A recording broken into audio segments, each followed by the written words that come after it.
La fourniture de repas nutritifs en milieu scolaire est un investissement pour l'avenir des apprenants bénéficiaires, leur permettant de se construire un lendemain meilleur.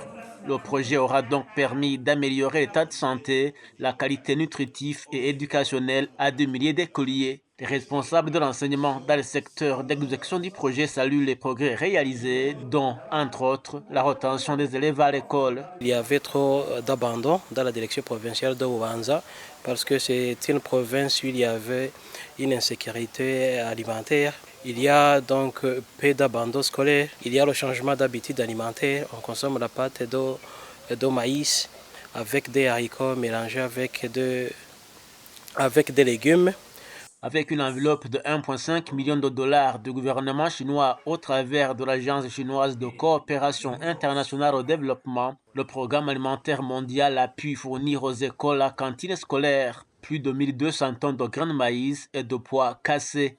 Ainsi, à peu près 46 000 écoliers dans les zones d'intervention en ont bénéficié. Ça contribue au programme des cantines scolaires du gouvernement pour plus de 700 000 élèves dans 9 provinces du Burundi. C'est le début d'un parcours qui va amener le gouvernement à couvrir, on espère bien, la totalité des enfants en âge scolaire d'ici 2032. On a commencé un chemin qui nous permet de couvrir un quart de tous les enfants en âge scolaire. Toutefois, les effectifs de nécessité restent élevés compte tenu des besoins du Burundi dans le secteur de l'éducation.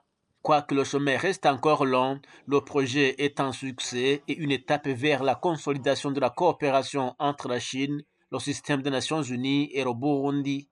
Nous sommes très heureux de constater que le projet s'est achevé avec un grand succès, témoignant ainsi la coopération amicale entre la Chine et le Burundi ainsi que le système de l'ONU. Le projet Aide alimentaire aux écoles à cantine scolaire au Burundi est comme un prisme, reflétant la haute qualité et le haut niveau du partenariat stratégique global sino-burundais. Pour le gouvernement du Burundi, les cantines scolaires sont le filet de sécurité sociale pour les enfants vulnérables. Grâce au programme de cantines scolaires, le projet a donc réussi à surélever les effectifs d'inscrits dans les écoles à plus de 100% pour l'année scolaire 2023-2024. Le taux d'inscription a augmenté de 3 jusqu'à 8%. Le taux d'achèvement s'est nettement amélioré jusqu'à des scores allant de plus de 3%, voire 6%. Au niveau de la rétention, c'est la même chose parce que la rétention, ça signifie que l'enfant vient, il y prend de l'inscription à l'école, il accepte d'étudier et il y reste à l'école.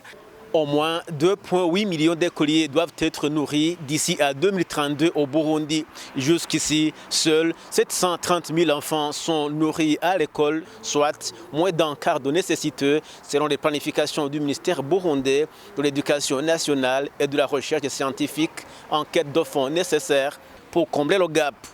Antedites Teneragira, Sagitane français, Bujumbura, Burundi.